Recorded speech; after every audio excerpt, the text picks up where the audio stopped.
This is something that occurs in our school grounds all the time, and that's why we're just about to meet a man who I like to call the bully buster. His name is Paul Coughlin, and he's written a new book about how to deal with bullies, and as you're about to see, it's written from personal experience. Paul Coughlin was no stranger to bullying as he grew up. It was tough at times. Physically abused, emotionally abused, horrible words. I know what it's like to be bullied. I know what it's like to be pushed around verbally and physically and not have any place to turn for help. Bullying can come in many different forms, but they all have the same lasting effects. I didn't know if I was going to get a hug or if I was going to be beat up when I walked through the front door of our home in California. It makes you very timid. It makes you very, to go under the radar of life.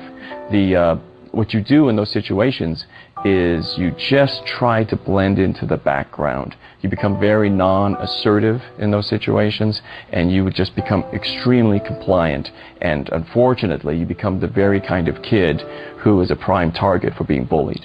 As a father, a coach, a writer, and a speaker, Paul wants parents and children alike to know the devastating effects of bullying and what you should do if your child becomes a victim.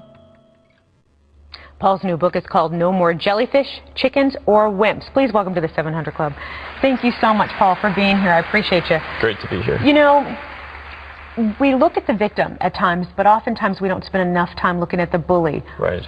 Who is the bully? What are the characteristics of a bully? Bullies are given what they got. Bullies have parents who are coercive parents. They essentially push the kid around, and so the kid is doing, in most cases, most of the time, what was done to them.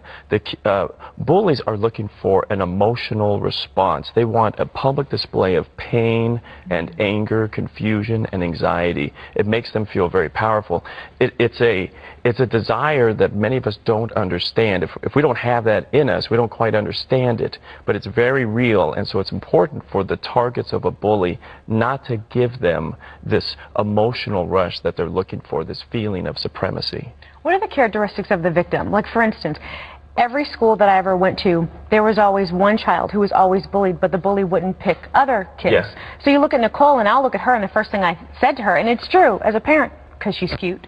Yeah. So, but I'm sure that there's more things that are more in depth. Yeah, sure. There's a number of myths, right? The first one is that, well, a kid is overweight or they wear glasses. In reality, the number one predictor of whether or not a kid is going to be bullied at school is if they're non-assertive. Non-assertive kids give up before they're ever tested by other children. One study showed they took five school districts or schools. They pulled a bully from each one of them, a target from them, and the bystanders from different schools, and then they mixed them up. So the bully had never met the target from another school before. Within 2 hours, every bully found their target. It's the way in which they usually behave that makes them susceptible to being bullied. Okay, so now the obvious question is, especially as a parent, is what can I do to teach my child not to be bully-proof? Yeah, well, first of all, usually children who are non-assertive come from two types of home. There's some sort of abuse that took place, like in my case, or their parents they dominated them. They didn't give the child dominion over their life. Essentially, they're too protective.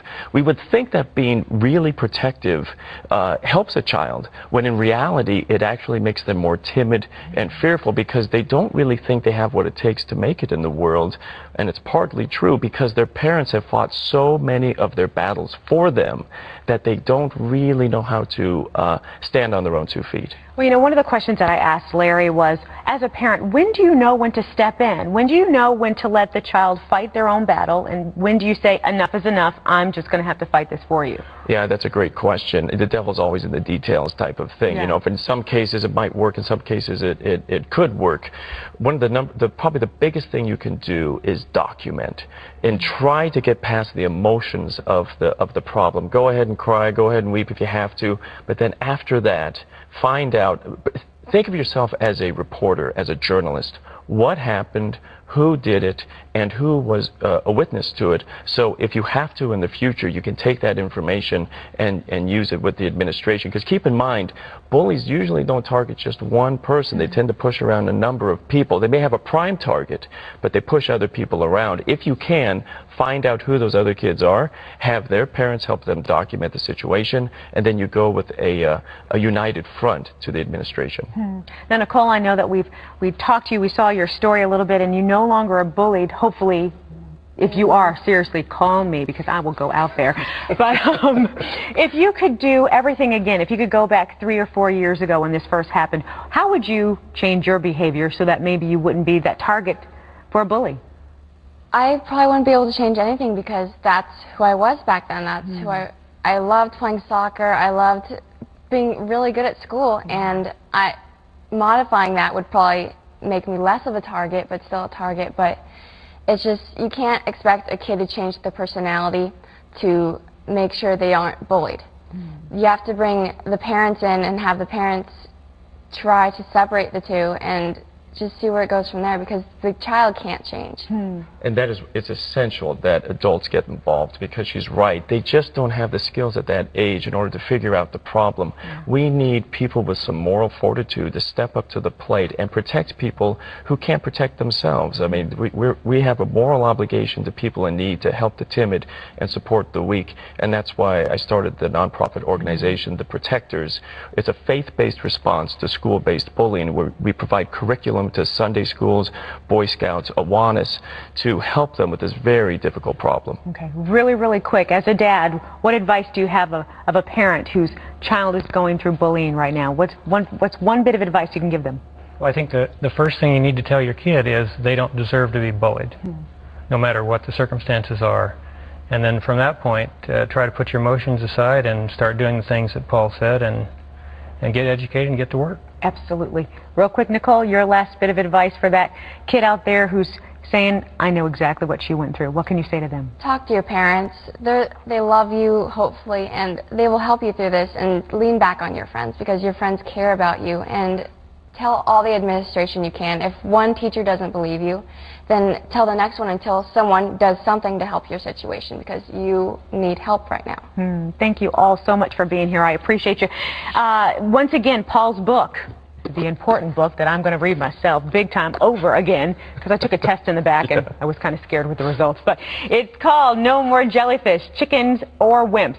Love the title. And it's available in bookstores across the country. And we also have a free fact sheet for you. Let me get that up. Here we go. It's called You Can Raise a Strong Child. And you can get it absolutely free by calling 1-800-716-FACT or by logging on to CBN.com as well. Thank you all again.